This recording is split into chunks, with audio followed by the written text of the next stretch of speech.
So basically, let me wrap up the first minute and 45 seconds of Larry Kudlow talking here. Is like, why don't we just do a partial bill? Why don't we get some relief out to businesses and restaurants? And obviously, we know the Democrats, they don't want a partial bill because Democrats think as soon as they do a partial bill, they lose all leverage on getting the entire bill and ensuring that they get the money that they believe children need, that schools need, and that we need for testing, treatment, and vaccines, which we did get closer on this morning. Mnuchin came out and agreed to go with $75 billion and $28 additional billion on top of that for vaccines, 75 for testing and treatments, and 28 extra for vaccines. But listen to Larry Kudlow respond to Sarah Eisen here.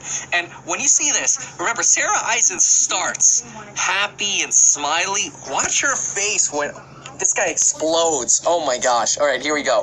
So here's my question. Why not do the full thing? I mean, you're being given a chance to pass $2.2 trillion in spending with weeks until the election that would juice the economy and the stock market, and you keep walking away from that. Wow, that's confusing. Walking away? Wait a second. Can we just redo that little news item you put out there? We're not walking away. We have closed the gap enormously. Okay, I'm not sure the Senate Republicans would buy into it. But we've gone from the administration's original position was about $1 trillion. Now we're at $1.8 trillion. The Senate Republican original bill was $500 billion. Now we're looking at something much larger. We're not walking away every single day. Chief Meadows, Mark Meadows, Stephen Mnuchin been on the phone. The rest of us talking at different levels and providing support and backup. I mean, Larry, this is. I didn't mean walking away from negotiations. I beg your pardon. There is what I meant was walking away from the two.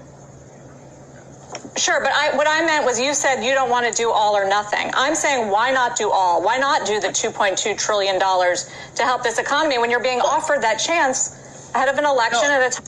Which, it's a very good point, by the way, just to interject. Like, if they get the stimulus passed, it's going to be good for Trump, obviously, because he's in office. And voters tend to blame current conditions on whoever's in office. And obviously, because of that, they see Biden as an opportunity to escape the current situation. So Sarah Eisen actually has a really good argument here. Like, why don't you guys just take it? Trump is saying go big or go home. Just take it.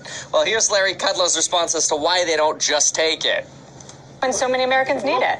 Well, really not being offered that chance, if I may. I don't want to involve myself in the negotiations. But I will say this. Many people, I'm going to keep this general, believe that Speaker Pelosi, with respect, keeps stringing us along. So we agree to one thing and now it's another. We agree to another and now it's a third item. You know, we have come a very long way. Here's the question you should be asking. To keep this economy in a V-shaped recovery, to make sure the unemployment hardships which still exist out there can be dealt with effectively. So that was Larry Kudlow's position, that Nancy Pelosi is just stringing things along, but the Trump administration has come up and they want to make a deal happen. Well, let's now see what's going on with Mitch McConnell, because Mitch McConnell has turned into a meme now, thanks to, well, this here. Take a listen. The House passed a bill in May, and the Senate went on vacation.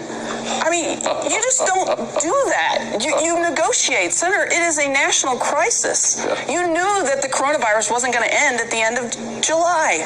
We knew this. I mean, I just think you've got to, and here's the thing, if you want to call yourself a leader, Bill, if you want to call yourself a leader, you got to get things done. And those of us that served in the Marines, we don't just point fingers at the other side. We get the job done. Join us now, the representative of California.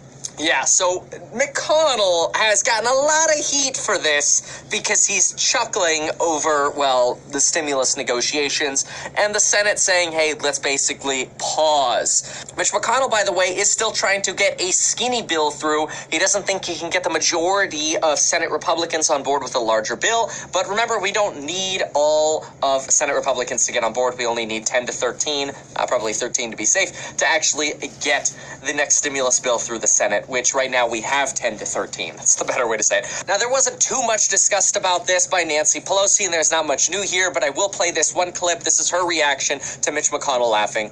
Go bankrupt. He's never taken this seriously. Probably the most honest thing he has done is laugh in public about it to show his true colors. It's really so tragic. And all right, so that's pretty much it that we got from Nancy Pelosi out of this video. I won't play the entire thing. We do have an additional update that came in that Lindsey Graham, a Republican who has previously said he'd go along with a Trump stimulus plan, just said, quote, "I agree with Trump. It's a policy dispute for me. I'd be willing to do more than the $1.8 trillion bill. However, they're concerned about things like ballot harvesting provisions."